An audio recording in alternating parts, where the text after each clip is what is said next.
Assalamualaikum warahmatullahi ta'ala wabarakatuh. Alhamdulillahi rabbil alamin wa bihi nasta'inu ala umuri dunya waddin. Wassalatu wassalamu ala asyrafil anbiya'i wal mursalin sayyidina wa maulana Muhammadin wa ala alihi wa sahbihi ajma'in. Amma ba'du. Rabbi shrah li sadri wa yassir li amri wahlul 'uqdatam min lisani yafqahu qawli. Raditu billahi rabban wa bil islami dinan wa Muhammadin nabiyyan wa rasulan. Rabbi zidni ilma warzuqni fahma. Amin ya rabbal alamin. Allahumma nawwir qalbi bi nuri hidayatika kama nawwarta al-ardha bi nuri syamsika wa qamarika abadan bi rahmatika ya arhamar rahimin. Allahumma inni astaghfiruka jami'a ma astaghfiruhu fi hadzal majlis hatta taruddahu alayya fi waqti ihtiyaji ilayhi bi rahmatika ya arhamar rahimin. Mari bersama-sama bersyukur kepada Allah dan baca hamdalah alhamdulillahi rabbil alamin. Mudah-mudahan lisan kita yang membaca hamdalah, hati kita pun bisa membaca hamdalah juga, yakni memuji Allah Subhanahu wa taala. Amin ya rabbal alamin. Shalawat dan salam semoga terlimpah kepada yang mulia Nabi Muhammad sallallahu alaihi wasallam beserta keluarga besar beliau, para sahabat-sahabat beliau, para tabi'in tabi'in wa man tabi'ahum bi ihsan ila yaumil qiyamah. Bi qouli Allahumma shalli wa sallim wa barik ala sayyidina Muhammad. Mudah-mudahan kita yang senantiasa bersalawat kelak mendapatkan syafaat dari baginda Rasulullah Muhammad sallallahu alaihi wasallam. Amin ya rabbal alamin. Bapak Ibu sekalian dirahmati Allah Subhanahu wa taala, para jamaah yang mungkin pendengar di rumah dan juga para pendengar setia di rumah yang dimuliakan Allah Subhanahu wa taala, yang dimaksud ngaji lillahi taala. Bismillahirrahmanirrahim. Masih dalam keutamaan masjid. Jadi berbagai macam kitab kita rangkum, kemudian ada nanti spesial mungkin akan saya sampaikan peringatan daripada Imam Abu Lais atau Al-Faqih Abu Lais As-Samarqandi tentang masjid. Itu ada lagi yang tersendiri menurut beliau. Bismillahirrahmanirrahim. Yang berikutnya adalah keutamaan masjid, tempat suci untuk beribadah. Masjid adalah tempat suci untuk beribadah. Sebagaimana yang pernah dikatakan oleh Nabi SAW kepada seorang Arab, yakni Arab Badui, yang kencing di salah satu sudut masjid. Setelah orang tersebut selesai dari kencingnya, kemudian Nabi SAW bersabda, Inna hadhil masajida la tasluhu li syai'in min hadzal bauli wal qadari, innama hiya li dzikrillahi azza wa jalla was salati wa qiraatil Qur'an. Kitab Sahih Muslim. Yang artinya sesungguhnya masjid-masjid ini tidak pantas digunakan untuk tempat kencing dan mohon maaf berak, tetapi hanya saja ia yakni dibangun untuk zikrullah, salat dan membaca Al-Quran. Hadis rawahu Imam Muslim. Dalam hal ini, kalau saya tidak lupa, mohon maaf Pak, karena ini punya pengalaman pribadi di pondok ya.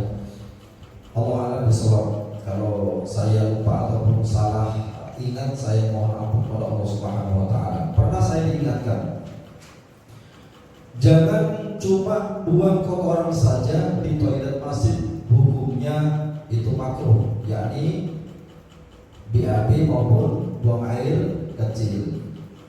Apa masalahnya? Begini, jika kita dalam perjalanan dan ingin buang hajat, ternyata di saat perjalanan kita ini tak menemukan toilet dan juga tak menemukan pom bensin. Ini sering terjadi Pak. Mungkin sering terjadi kalau saya dulu antar provinsi ya, dari Kediri sampai Lampung biasa ya, dari ke Jakarta biasa nyetir itu. Nah, kita di tempat-tempat yang sepi ini gak ada toilet. Nah, ini kita menjumpai musola dan masjid. Gak tahan, kita gak tahan kalau kita buang air sembarangan dikira kita nanti tidak menjaga kesucian. Nah, untuk itu kita diingatkan, satu, kalau kita ingin membuang air, niatkan di dalam hati iktikaf di masjid. Artinya kita setelah buang air itu kita berwudu, kemudian kita sholat 2 rakaat di masjid, sholat iktikaf. Baik. Nah, kalau ada waktu, kalau saking nggak ada waktunya, buru-buru misalkan ini, insya Allah ada waktu lah kalau cuma sholat 2 rakaat di masjid. Sebagai niat iktikaf, bukan niat membuang air kotoran di masjid, Pak Majiri. Jadi niatkan mau ke masjid, walaupun itu sudah kita niatnya pertama itu memang mau buang air, tapi niatkan lebih awal aku hendak iktikaf di masjid gitu. Jadi ada adabnya kita kepada rumahnya Allah Subhanahu wa ta'ala. Dan kalau buru-buru, kecuali memang tidak bisa lagi untuk ditahan ya, jadi cukup meminta maaf di dalam hati, ya Allah, aku tak sengaja, memang saya tidak ada tempat untuk membuang air ini, ya Allah, titiplah infak 10.000 lah, 5.000 lah, atau 1.000 rupiah lah untuk sebagai jasa orang yang membersihkan masjid. Jadi jangan sampai kita pokoknya mau lewat sini sudah gak wudu, habis buang air, tidak pakai isi kotak lagi, gak minta maaf lagi di dalam hati pada Allah Subhanahu wa ta'ala, ini kembali terbang. Ini jangan sampai kita lakukan dan kita hindari yang semacam ini. Apa tidak boleh bosan? Boleh, tapi kurang dan kurang totokromo, karena ini rumahnya Allah. Fasilitas yang ada ini di sini adalah fasilitas masjid. Nah, masjid ini adalah rumahnya Allah Subhanahu wa ta'ala. Maka jarang orang senang kepada rumahnya Allah, karena hakikatnya mendekati surga. Orang yang senang di masjid ini orang yang senang surga sebetulnya. Tapi karena banyak orang yang tidak percaya surga itu surga itu akan didapat, maka ya susah untuk ke masjid. Itu yang nomor 8. Yang berikutnya adalah keutamaan masjid.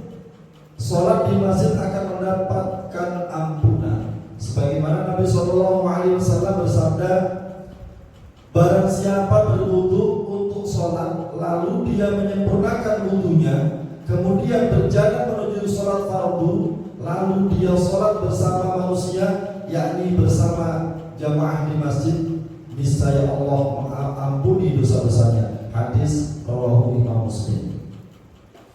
Maksudnya apa Pak Ustaz? Insya Allah saya akan bahas dengan detail tentang hadis ini. Kalau saya tambah sedikit wawalan visual. Maksudnya menyempurnakan wudu adalah sebagai berikut. Jamaah rahimahumullah yang dirahmati Allah Subhanahu wa ta'ala. Sebelum kita ke masjid, kadang di antara kita ada yang tidak berwudu karena mungkin di rumah airnya toiletnya gantian ataupun kerannya macet, mungkin bisa jadi. Nah, yang disebut di sini adalah menyempurnakan wudu sebelum datang ke masjid, berwudu di rumah. Yang dimaksud dengan menyempurnakan wudu yakni memenuhi hak-haknya. Yang pertama, dimulai dari membaca ta'awud atau basmalah. Jadi sebelum kita mencuci tangan itu niatkan ya dan baca bismillah. Itu termasuk adalah salah satu menyempurnakan wudu. Jadi sunnah-sunnahnya ini dilakukan semuanya setelah mencuci kedua tangan, kemudian mencuci berkumur ya, 3 kali kumur-kumurnya, kemudian menghirupkan air ke dalam hidung juga 3 kali ya. Dan itu seterusnya 3 kali. Jadi itu sunnahnya, namanya itu menyempurnakan wudu. Demikian itu sunnahnya kurang lebihnya. Kemudian yang pertama, rukun pertama adalah membasuh muka. Niat ya Pak ya, niat ini berbarengan dengan membasuh muka. Kalau mazhab kita Imam Syafi'i, ketika membasuh muka pertama ini niatkan, aku niat wudu lillahi ta'ala. Aku niat berwudu lillahi ta'ala. Dengan meratakan air Jadi kalau saya lihat ini Pak, di mana-mana hampir di keran-keran masjid ini, di mana-mana orang-orang berwudu ini boros air, sor, salah. Jadi sebetulnya air itu cuma sedikit saja untuk ditampung di tangan, kemudian dibasuhkan ke muka, bukan sor sampai, mohon maaf, kemarin saya di Semarang sampai gak kuat untuk nahan emosi saya, Pak. Airnya itu kebablasan atau kebanyakan itu Pak, sampai keras gitu. Masya Allah, itu namanya mubadir sekali ya. Jadi kalau kita mengalirkan air, cukup apa ini ditampung di dua telapak tangan ini cukup untuk membasuh muka, bukan mubadir. Jadi kalau yang sudah mungkin pernah ke Arab ya, mungkin di Jakarta atau masjid-masjid yang sudah ada keran otomatisnya, begitu tangan lepas keran mati. Begitu tangan lepas keran mati. Itu memang untuk ngirit air, untuk membuat orang itu supaya tahu diri bahwa air itu sangat berharga. Sebetulnya begitu. Tapi kita masyarakat awam ini tidak sadar bahwa kegunaan air sal-sal begitu itu membuat makruh dan haram. Ya, israf namanya, itu berlebihan air itu haram. Berwudu tapi mendapatkan dosa karena apa? Membuang air sembarangan. Jadi dibasuh yang kelihatan muka ini sampai dagu, dan di bawah dagu Pak, di bawah depan dagu sampai ke dalam dagu ini dua jari Pak, bukan pilih bukan dua jari, bukan begini. Jadi tempatnya jenggot saya ini ya di sini ini harus kita basuh. Nah, kita ulas begini. Ya, itu dua jari kurang lebih. Ya Allah, ada besok. Itu dan rata.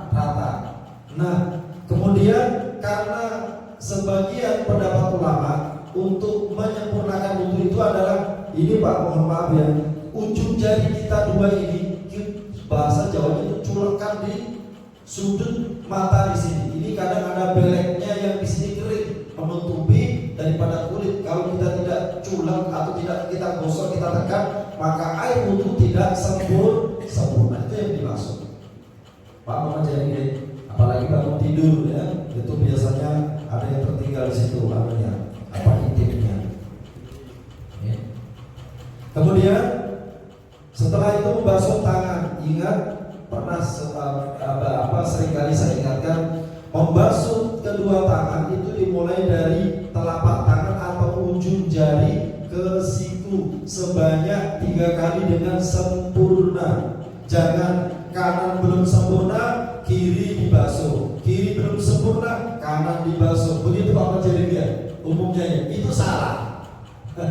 Itu salah. Yang betul adalah tangan kanan disempurnakan 3 kali, baru tangan kiri disempurnakan juga 3 kali.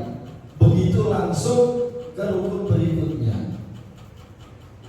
Mengusap kepala, yang berikutnya mengusap kepala, itu sebagian kepala, bahkan di dalam mazhab kita Imam Syafi'i, beberapa ahli rambut pun kalau basah sudah sah, entah itu di sini belakang ataupun di samping, di tengah ataupun di atasnya ubun-ubun boleh ya. Bukan berarti basah kuy, bukan.